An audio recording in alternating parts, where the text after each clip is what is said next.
Bonjour à tous, je continue à vous partager des extraits du livre du cardinal Ratzinger, Foi chrétienne, hier et aujourd'hui. Jésus-Christ, vrai Dieu et vrai homme. Point de départ de la question. Revenons encore une fois à la question christologique au sens strict, pour éviter de présenter nos considérations comme de simples affirmations, ou même comme une façon de se réfugier dans les problèmes actuels. Nous avions constaté que l'adhésion chrétienne à Jésus équivalait à le reconnaître comme Christ, c'est-à-dire comme celui en qui personne et œuvre sont identiques. À partir de là, nous avons découvert l'unité qui existe entre foi et amour. La foi chrétienne, en se détournant des idées pures et de toute doctrine abstraite pour se tourner vers le moi de Jésus, conduit à un moi qui est ouverture totale, qui est tout entier parole, tout entier fils. Nous avons vu également que les concepts de parole et de fils doivent exprimer le caractère dynamique de cette existence, sa pure actualitas. La parole ne subsiste jamais en elle-même. Elle vient de quelqu'un et elle est là pour être entendue. Elle est donc ordonnée à d'autres.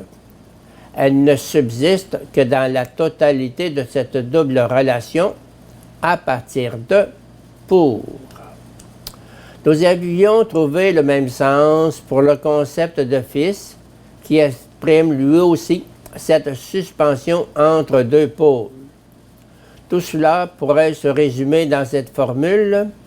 La foi chrétienne ne se réfère pas à des idées, mais à une personne, à un moi défini comme parole et fils, c'est-à-dire comme ouverture totale.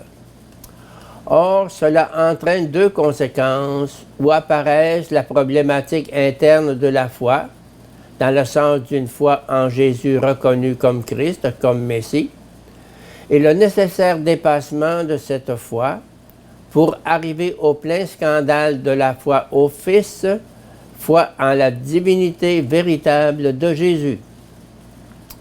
Car si, comme nous l'avons dit, la foi reconnaît dans le moi de Jésus une pure ouverture, un être tout entier à partir du Père, si par toute son existence, ce moi est fils, actualité d'un pur service.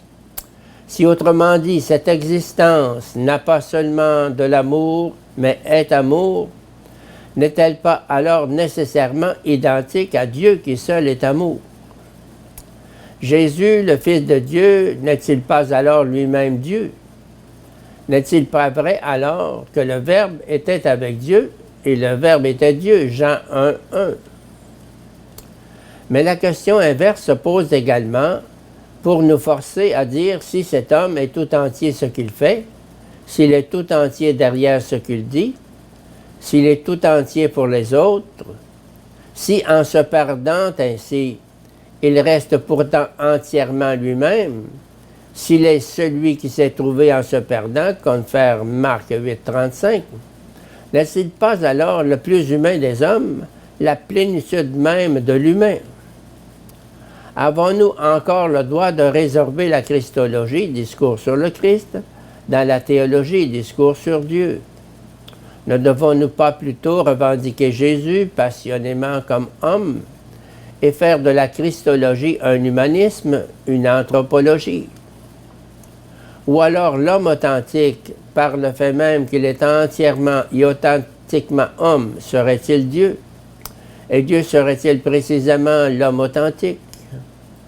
Serait-il possible que l'humanisme le plus radical et la foi au Dieu de la révélation se rejoignent ici jusqu'à se confondre?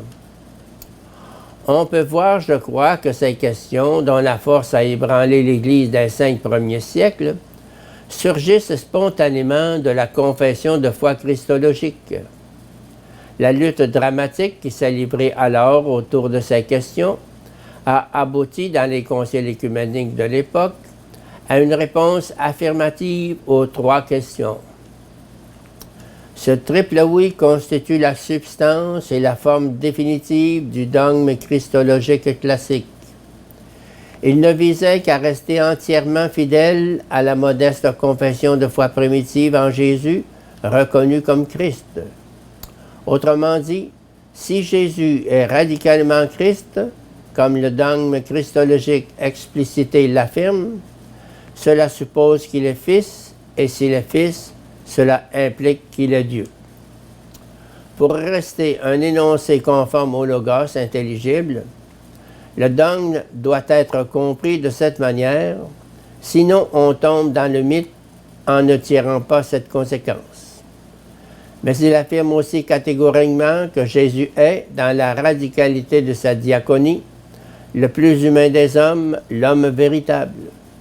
Il reconnaît ainsi que théologie et anthropologie se compénètrent, ce qui constitue dès lors le caractère vraiment exaltant de la foi chrétienne.